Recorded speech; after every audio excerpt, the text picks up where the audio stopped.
नमस्कार, मैं doctor Anshika Lekhi, gynaecologist and IVF specialist. आज हम बात करेंगे फाइब्रॉइड्स के बारे में। फाइब्रॉइड्स क्या होते हैं?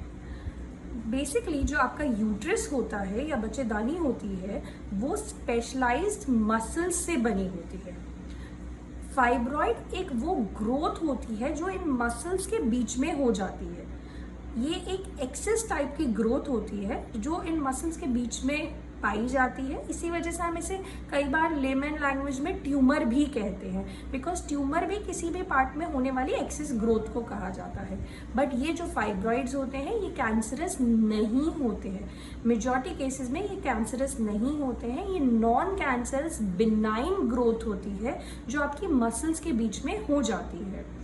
अब ये जो फाइब्रॉइड होते हैं इनकी लोकेशन के हिसाब से इन्हें डिफरेंट टाइप्स में क्लासिफाई किया गया है। इनके क्लासिफिकेशन के हिसाब से इनके सिम्टम्स में भी फर्क आता है। हम इनके टाइप्स को जानेंगे इस डायग्राम के थ्रू। सो ये आप देख सकते हैं, ये हमारी बच्चेदानी होती है। ये बच्चेदानी के बीच में लाइनिंग होती है, यूट्रस की लाइनिंग जिसे कहा जाता है। हर महीने ये लाइनिंग शेड होती है जिससे हमें महीना या ब्लीडिंग आती है। ये बच्चेदानी का मुंह होता है जो हमें बाहर से नज़र आता है, जिसे हम विजाइना कहते हैं। ये 2 ट्यूब्स एंड 2 ओवरीज।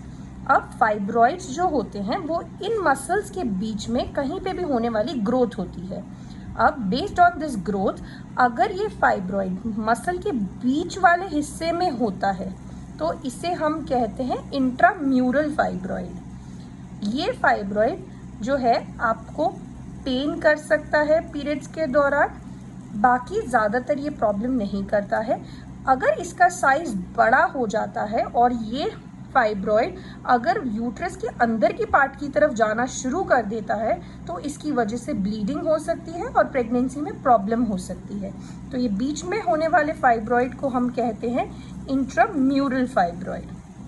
अब जो फाइब्रॉइड यूट्रस के बाहर की लाइनिंग की तरफ होता है इसे हम कहते हैं सबसिरोजल फाइब्रॉइड।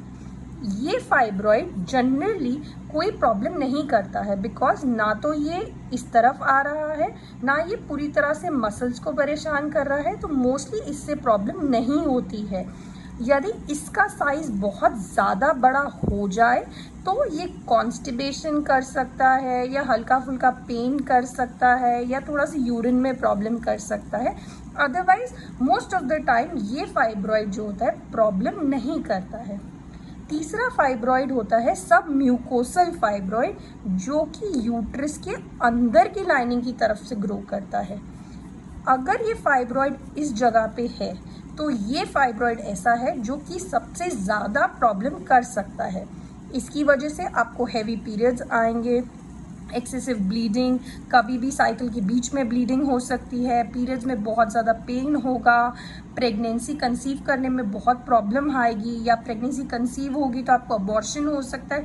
ये सभी प्रॉब्लम करने के लिए ये जो फाइब्रॉइड है जिसे हम कहते हैं सब म्यूकोसल फाइब्रॉइड रिस्पॉन्सिबल होता है। So this is the fibroid which is most problematic. अब अगर कोई भी फाइब्रॉइड अगर किसी टहनी से लटका है या किसी एक ग्रोथ से लटका हुआ है तो उसे हम कहेंगे पेडंकुलेटेड फाइब्रॉइड, जैसे कि ये, या फिर यहाँ पे लटका है तो जैसे यहाँ पे ये फाइब्रॉइड जो किसी भी कनेक्शन से लटका हुआ है उसे हम कहते हैं पेडंकुलेटेड फाइब्रॉइड। तो इसी तरह से इनकी लोकेशन और इनके साइज के हिसाब से आपको जो सिम्टम्स होंगे वो डिफरेंट चेंज होंगे और हम उसी के हिसाब से इनका ट्रीटमेंट, मैनेजमेंट सब चीज़ डिसाइड करेंगे। I hope you are able to understand what are fibroids. Thank you.